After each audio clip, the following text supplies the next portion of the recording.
Hello everyone, this is MMA Interesting Prospects podcast. Today our guest is Mohamed Ado, talented welterweight from Unified MMA. Hello Mohamed, how are you? I'm doing well, man. How about you? I'm good, thanks. Mohamed, you made a quite big noise in last few months because you defeated two undefeated fighters. You finished them, and it was in the big promotion in Unified MMA, the promotion which is shown on UFC Fight Pass.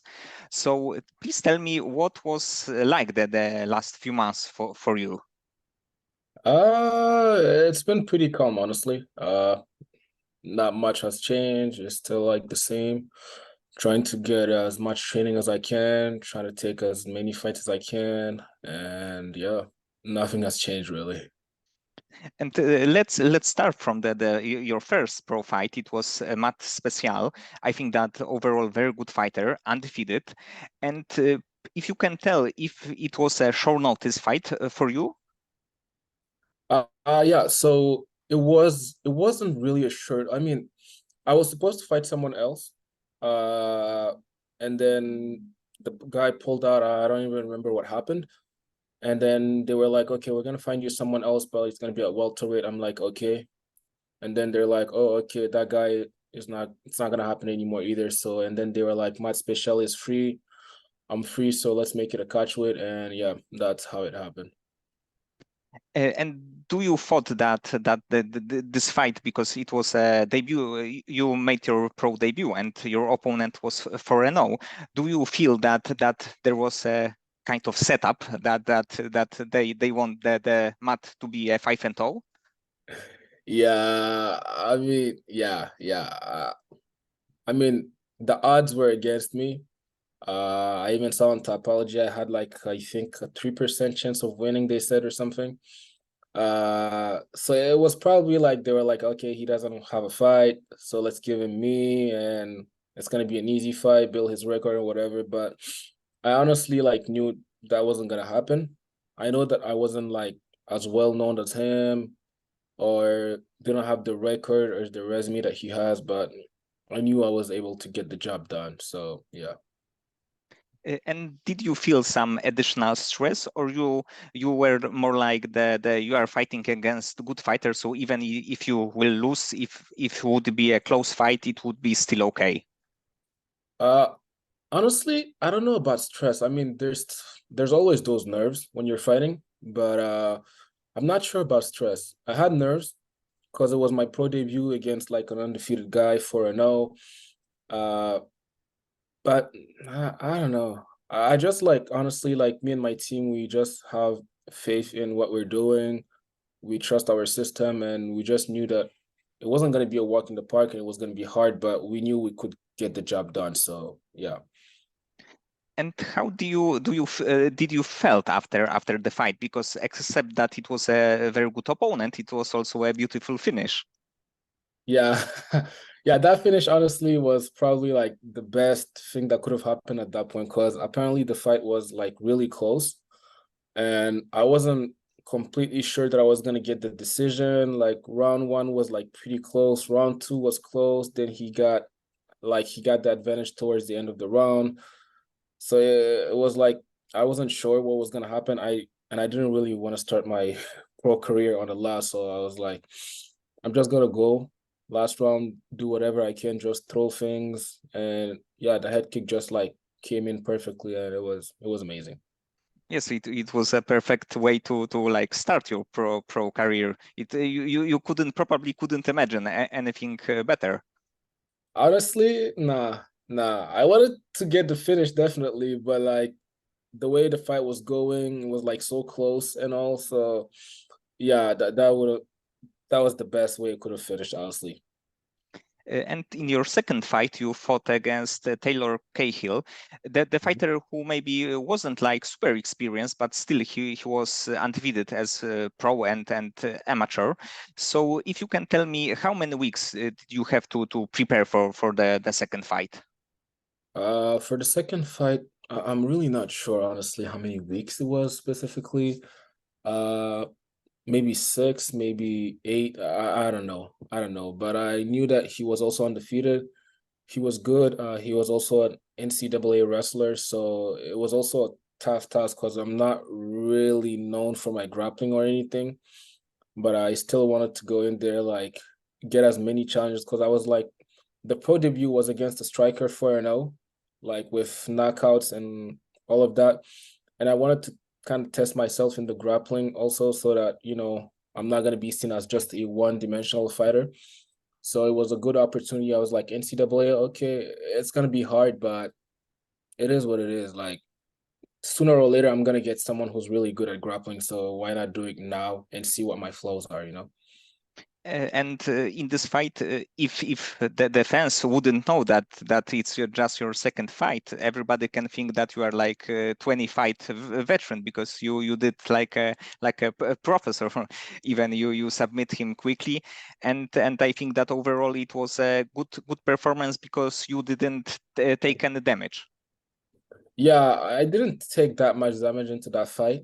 I didn't think it was gonna go that fast, to be honest. I thought it was gonna be either him trying for takedowns for the whole fight, like 3 rounds or whatever. But yeah, I didn't know it was gonna be as like finish as fast as it did. I thought it was gonna be like much more tougher. Uh, maybe get a takedown. I don't know. I just didn't expect it to be like that going that well for me, but I'm glad it did. So I'm not gonna complain. And in this like a few months, you become from unknown fighter to the guy who I believe is like the one of the hottest prospect on the Canadian scene. So I think that it was something also really good that it just in just few months you become the quite big star, I believe. Not quite a star yet. Working my way there, but yeah, definitely I feel like there's more eyes on like what I'm doing, like when I fight and all. I've been feeling it with like people reaching out and like having guys like you like inviting me to talk with them. So yeah, there's definitely more eyes, and I think it's just a testament of like the work we've been putting in with my team. uh Not taking on like just like fights with people with losing records and whatever. We're really looking into those fights where we could get undefeated guys who are like really good, have a good resume, and yeah, turn their O's into Mo's. So that's the goal. So you can be like the boogeyman for the undefeated fighters. Maybe another guy will be also a like 3-0 or 5-0, and you will be able to finish him again. Might just do that. Might just continue on doing that. I don't know. I mean, yeah, we would love to do that. Cause why not? But yeah. And when would you like to fight again? Uh, in like a month or two, something like that. And do Yeah. you have an opponent in mind that you would like to face? No, I don't really have opponents in mind. I don't really care. Like all my opponents that I had were like people that I wasn't even like looking at. I do look at the scene, the welterweight scene here in Canada, and I'm aware of who is in it and who are the fighters and all. I don't really have a specific person that I want to fight. I'll take whoever they give me, honestly. It's whatever. And actually, I think that Unified MMA has this interesting weight class, 165. So it's like the super lightweight. So your next fight, would it be in a super lightweight division or the welterweight division? I want it to be super lightweight because like welterweight, like the cut to welterweight, I do cut, but welterweight is like really easy for me to cut to. It's really not that hard. So 165 is a little bit more challenging. And I like myself at 165, but I don't know if there's that many people at 165 though, especially here in Canada. Most people are like either 170 or 155. And the 55ers are not gonna go up to 65 because they're like, nah, why would they do that? And the 70 pounders also don't want to cut to 65. So it might be 170. I'm really not sure yet. But maybe it is a chance for you to become a two division champion in few years I like because the way you're thinking. I like the way you're thinking. Yeah, it's definitely like, yeah, it would be a great opportunity because like 65 to 70 is just like 5 pounds. So I don't mind fighting the guys at 170. We're probably the same size anyway. Although some of them are like pretty big from what I saw, but it's whatever. And let's talk about your beginning of your career in MMA. In MMA, what was the first combat sport that you ever trained? Was it MMA, or you came from another combat sport? Well, I don't know if I can say I came from another combat sport, but when I was a kid, I did judo for 1 year approximately. When I was like years old, so that was like a long time ago. I'm not sure if that carries or not to MMA because I don't really do any judo things now. But yeah, I did that and then started MMA in 2019, and yeah. Yes, but maybe in your one of your next fight you will win by armbar, like Ronda Rousey armbar. So Yes. it mean that the judo that the judo was the base. That's not a bad idea. Might try it. Might try it, maybe. And what is the main gym that right now you are training in? The main gym, Fight Factory in Ottawa. That's the only gym that I train at. Honestly, I don't really like jumping gyms or like going to other teams. I have like all the best guys, honestly, I believe that I need in my gym. I got the best professors, I got the best Muay Thai coaches, wrestling. We got it all. The training partners also are honestly like really good. The amateurs are super good, the professionals are super good. It's like honestly a small gym, but big things I believe are coming for us. So yeah. And do you have a sparring partners that the fighters are who are either in the big promotion or like are the like very good prospects that will be known in few years? Uh yeah, well we have like right now Mateo Vogel, who's the BFL featherweight champion, 3 time, I believe, or 4 times. He's gonna be fighting for Dana White Contender Series in like 2 weeks. So that's one of them. We also have like Alex O'Neill, who's like 5-0 at Unified also. And he's probably got big things coming his way too very soon. And a lot of other pros and amateurs who I believe, and I know a lot of people say that because like they want to support their gym or whatever. But from what I'm seeing, the mentality we have, the guys we have, and the people we have around us, like teaching us, I think big things are coming for us. Like honestly, if we just keep on doing what we're doing right now. Yes, and Mateo Vogel is actually probably the main prospect from Canada right now. So I think he can be like perfect sparring partner. Honestly, yeah, we do spar. We do spar a lot. Uh, I learn a lot from him. Like he is really, really good. So yeah, he is definitely for me. Right now in Canada, he's the best. So I can't wait for him in 2 weeks, get his chance, and get his contract. Cause honestly, I know he's gonna get his contract unless some crazy thing happen, which hopefully won't. But yeah, it's good training with guys like that. And Contender Series is like a great source for like young prospect. It's like they have a chance to be seen on the UFC Fight Pass. They are in front of Dana White, so I think it's easier to be remembered in this kind of environment. Oh, definitely, definitely. It is a great way. Instead of like, like fighting in promotional in like regional scenes on UFC Fight Pass, it's good because it's still UFC Fight Pass, but Dana White Contender Series is like something that everybody looks at because everybody wants to know who's the next prospect, who are the next guys. I know I follow all the episodes because I want to see like who's coming in, how they are, and whatever. So it's definitely a big opportunity for young fighters.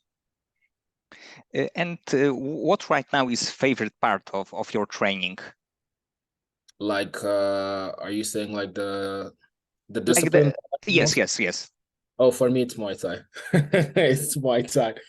Definitely Muay Thai. I mean, I hate to admit it, but I'm starting to like jujitsu more and more, and wrestling also. I'm really loving it. But yeah, Muay Thai for sure. And on Topology, you have a one kickboxing fight. And was it only one fight that you had, or do you have more? Nah, I had like I believe 3 kickboxing fights and 2 Muay Thai fights as an amateur. So yeah, the only loss is the one they put on Topology though. But it's it's whatever. It is what it is. Yes, Topology overall is a great, like also a great source, but sometimes there are like not super accurate information Yeah, there. nah, it's I mean it is accurate. I did lose, so that happened, but yeah, there were other amateur fights that I had that were not reported on Topology. So yeah. Yes, but in your first pro fight, you fought like the veteran who had like I don't know 20 or 30 kickboxing fights. You were so like you look experienced. You were like showed you showed your IQ and great kicks, great boxing. So it's kind of interesting that you have experience in this, but it wasn't so much as you can think. Yeah, it wasn't I'm not the most experienced guy, honestly, like in terms of like having competing as long as the other did or like as often as they did. Uh but like we put in work in the gym. Like we see our flaws. Like we have a lot of training partners that push you and like actually show you like a fight feel, but still like keeping it safe. So that's how we're able to like with couple of fights see like where you're at. And every fight that I had in the amateurs also like I learned a lot from them. So that was also very good for me. And that's how I was kind of able to stay calm, relaxed. I'm able to learn like pretty fast. So I think that's played a big role in me being calm in there on my first fight. And in the perfect scenario, how many fights would you like to have this year? Because you said that you would like to be back in the cage soon, but is there a chance to for you to be like to have a fight like two or three more times? This year, Yes. I don't know how many fights Unified is gonna be doing this year, honestly. But after this one, I want to fight soon in like 2 or 3 months and then get another one before the end of the year. That would be my goal. So I say 2 more fights, hopefully. I'm not sure we'll have time for three, but if I'm not injured or anything and they have shows, then definitely why not? And when would you like to see yourself in the UFC or maybe Bellator, PFL one? Whatever is the biggest organization, whatever is the biggest one. I think UFC is probably going to be the biggest one in still in a couple of years. PFL is catching up though, so I'm definitely like taking a look at that path also because they have great fights, great opportunities, pays well, the $1 million tournaments. So why not? But whatever. I'm not. I do want to go to the UFC definitely.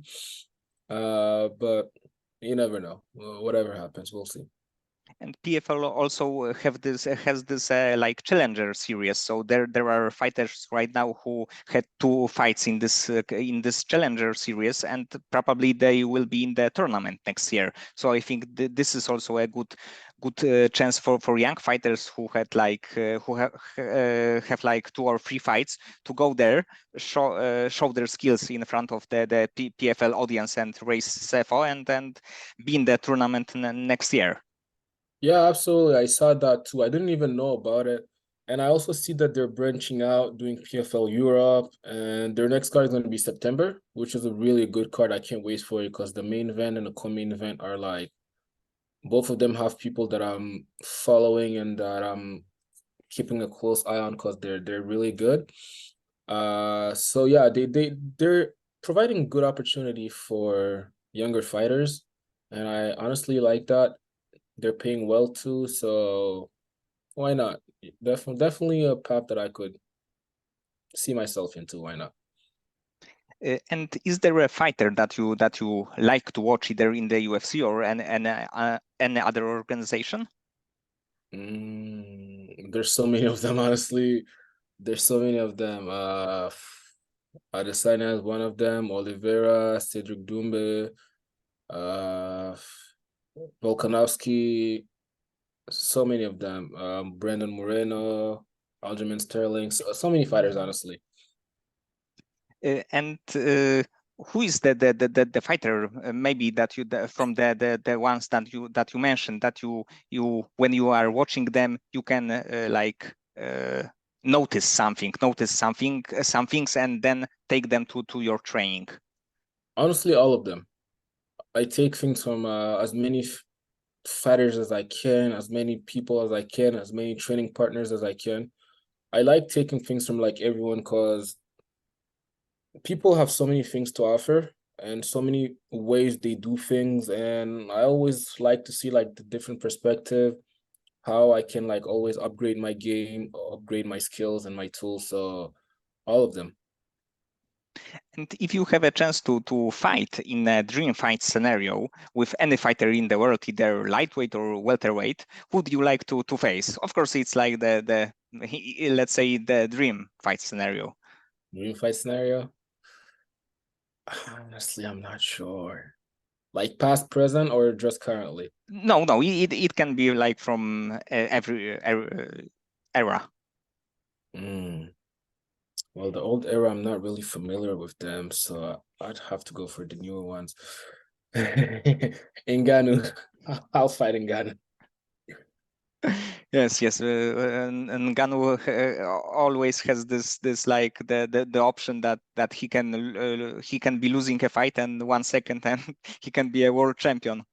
Exactly. So I'm like, nah, Ngannou. Ngannou, nah, definitely not Ngannou, but I don't know. I like, honestly, all of the ones that I've mentioned before. Why not? If it was weight, same weight class, it would be a great opportunity. Like, it'll be an honor for me. So, And what would you say is the best thing about being a MMA fighter?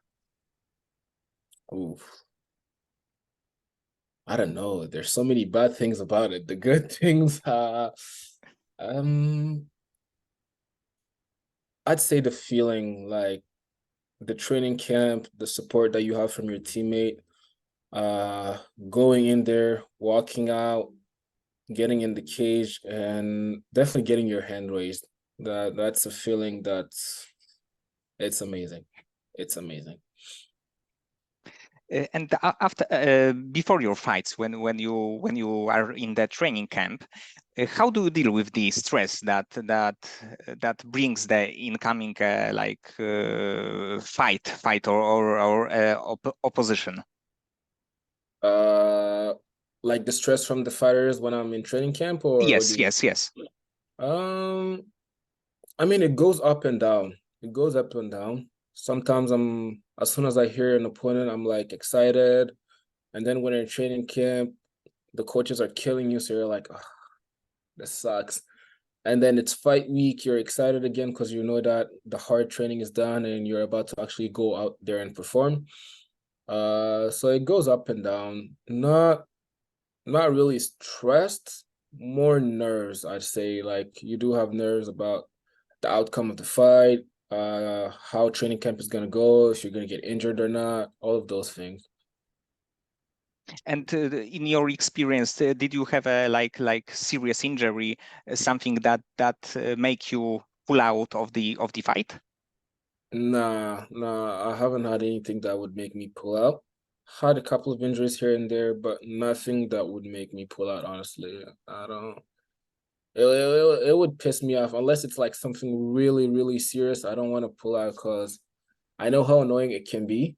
From experience, like I had a lot of opponents who pulled out last minute, and it's like you go through the whole training camp and then just to pull out last minute. No, no serious injuries in that regard. So it's better stay that way. Exactly. Yeah. And outside of fighting, when you have some free time, what do you like to do then?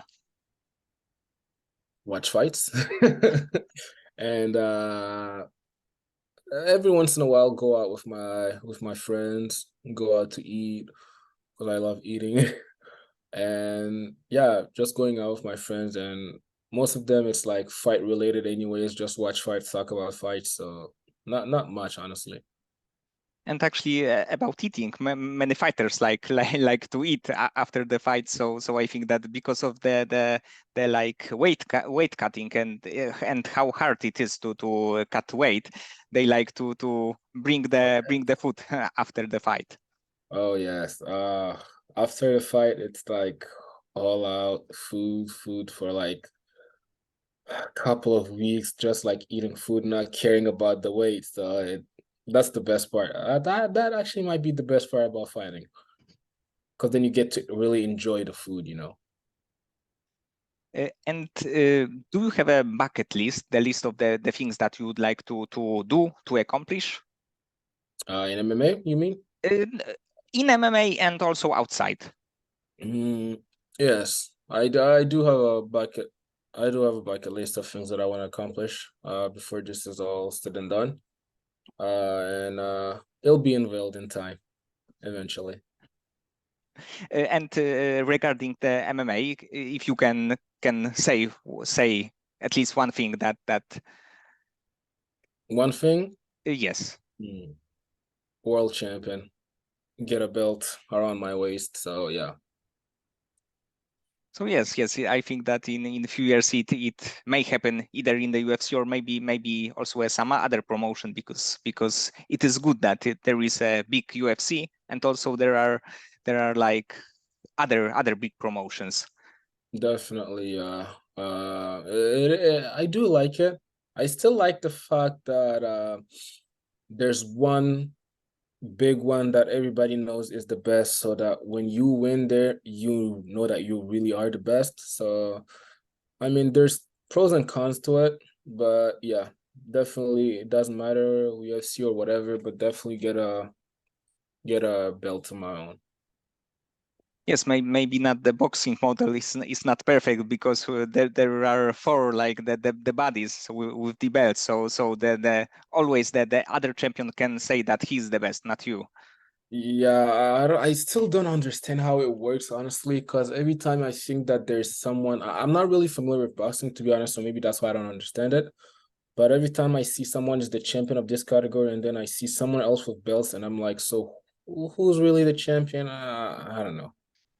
Yes, see, the only option is to unify it all four belts, and then you know who the champion is.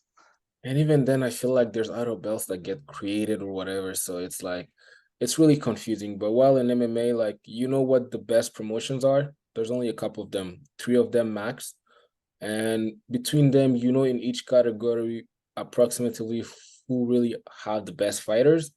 So it's a better way of knowing like where you rank up amongst the other fighters. And one last question is also outside of fighting.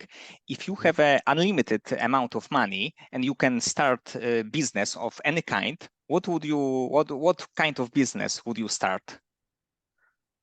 It would definitely have to be something like either real estate if I was thinking business side, but if I was thinking like more of things that I like, I would definitely say like open a gym. Because it can be like pretty lucrative if you have a big gym and you know you have a good following and all. I would say yeah, open a gym, and plus I like it, so it'll feel good. So definitely, I'd say yeah, open a gym would be a good idea. And after ending your career, would you like to be a coach in a gym or more like the kind of manager? Yeah, that's the thing. I don't know if I can be coaching. I don't know. Uh, maybe. I'm not really thinking about it right now because I still have like so much to learn. I'm not there yet to the point where I can be a coach. Uh, so maybe in a couple of years I'll be able to, but right now, nah, I still got a lot to learn before even thinking about becoming a coach. So at first, unified MMA belts, and then the main prize.